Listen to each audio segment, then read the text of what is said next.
Hi everyone, let's talk about negative thinking. When you focus in the first place, instead of taking action, and you considered a lot of negative things before taking action, wala na. Maapektuhan na nito yung cycle of actions na dapat mong gawin. So, nahihindrance nito yung result na dapat is magagawa mo or makukuha mo. So, ang nangyayari kasi sa atin kung dapat nag-take action na tayo, ang nangyayari, dahil negative tayo mag-isip, naapektuhan yung action ng isang tao. So, ang nangyayari, yung entire cycle,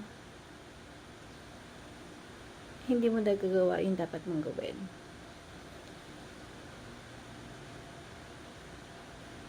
The result na gusto mo makuha, naapektuhan.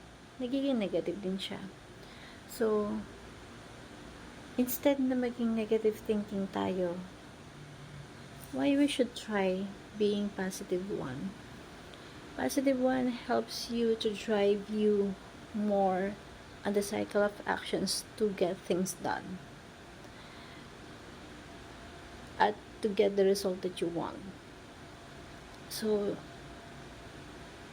my dear friend, check your heart. Maybe we think negative because of the negative things that happen to us. When you carry a lot of negative things in your heart, you see things negative, and that is very crucial, because you will never see the beauty of the things around you if your heart is negative. When your heart is full of hatred. So, help yourself to heal yourself, to clean your heart, to heal your heart, so that positive goes through to you.